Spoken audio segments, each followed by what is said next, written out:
ગઈ તારીખ 17/18 રાત્રિના રોજ નીટલી ગામ જે ગીરગઢડા પોલીસ સ્ટેશનના કાર્યક્ષેત્રમાં આવે છે ત્યાં ગામે એક બનાવ બનેલો, જેમાં એક રામજીભાઈ વલ્લભભાઈ સેલડિયા નામના ખેડૂત પોતાની વાડીએ રખોપું કરવા રાત્રિના ગયેલા. ત્યાં વાડીનું મકાનની ઓસરીમાં એમની કોઈ અજાણ્યા આરોપીએ માથામાં તીક્ષ્ણ હથિયારથી ઘા કરી તથા શરીરના અન્ય ભાગો પર ઘા કરી અને મોત નિપજાવેલું. જે બાબતે એમના દીકરાની ફરિયાદ લઈને ગીરગઢડા પોલીસ સ્ટેશન ખાતે મર્ડરનો ગુનો ભારતીય ન્યાય સંહિતાની કલમ 103(1) મુજબ અને ગુજરાત પોલીસ એક્ટની કલમ 135 મુજબનો ગુનો રજીસ્ટર કરવામાં આવેલો. ફરિયાદીની ફરિયાદમાં અજાણ્યા ઈસમે આ બનાવનો અંજામ આપેલાનું જણાવેલું. તેથી આ ગુનો અનડિટેક હોય અમારા ઉપરી અધિકારીશ્રીઓ, રેન્જ આઈજી સાહેબશ્રી તથા પોલીસ અધિક્ષક સાહેબશ્રી દ્વારા આ ગુનો ડિટેક્ટ કરવા માટે સૂચના અને માર્ગદર્શન મળતો સ્થાનિક પોલીસ પીઆઈ શ્રી રાવલ સાહેબ, એલસીબીના પીએસઆઈ શ્રી સિંઘવ, એસઓજીના પીએસઆઈ શ્રી વાઘેલા, લોકલ ડિસ્ટાફ અને અમારી કચેરીમાં ટેકનિકલ કામ કરતા હેડ કોન્સ્ટેબલ દર્શિતભાઈ એની રીતની ટીમો બનાવી અને હ્યુમન ઇન્ટેલિજન્સ એટલે કે પોલીસના જે ખાનગી બાતમીદારો હોય એના દ્વારા માહિતી મેળવી અને ટેકનિકલ રીતે ટેકનિકલ સર્વેલન્સ અને ટેકનિકલ એનાલિસિસ કરી અને અમારી ટીમો દ્વારા ગુનાને જે મર્ડરનો ગુનો હતો ગંભીર પ્રકારનો એને ડિટેક્ટ કરેલો અને આ ગુનાને અંજામ આપનાર આરોપી જે એક ગામનો વતની છે શૈલેષ હરજીભાઈ પાટડિયા, જે એને આ ગુનાના કામે અટક કરવામાં આવેલો. આ ગુનો પોલીસે ખૂબ જ ઉમદા કામગીરી કરીને ટીમ ભાવનાથી જિલ્લાની પોલીસે કામ કરી અને ખૂબ ટૂંકા સમયમાં આ ગુનાને ડિટેક્ટ કરી લીધો છે.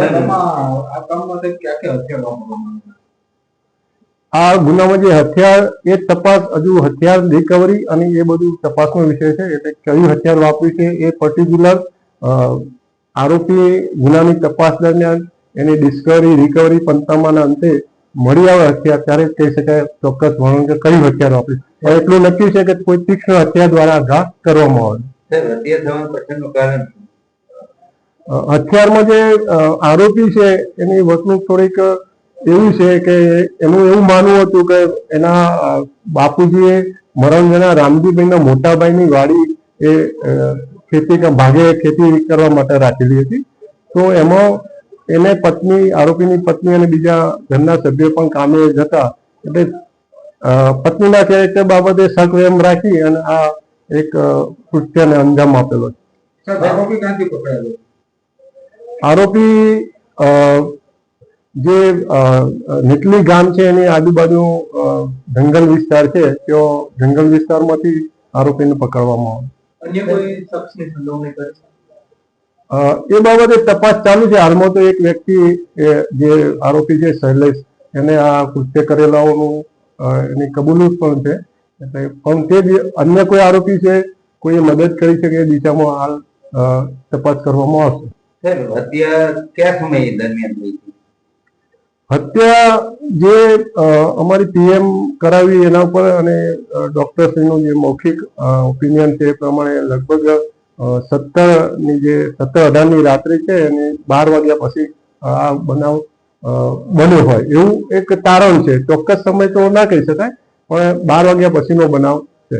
હત્યા થયા પછી આરોપી ક્યાં ક્યાં જગ્યાએ ગયો, કોને મળ્યો એવું કઈ? હજુ આરોપીનું આપણે ઇન્ટ્રોગેશન કરી રહ્યા છીએ અને આરોપીના ઇન્ટ્રોગેશન અને જે એની જોડેથી જે માહિતી મળે એના આધારે નક્કી થાય કે આરોપીને કોઈ મળે છે કે કેમ એ બાબતે હાલમાં એક તપાસ ચાલુ છે હજુ ગુનાની.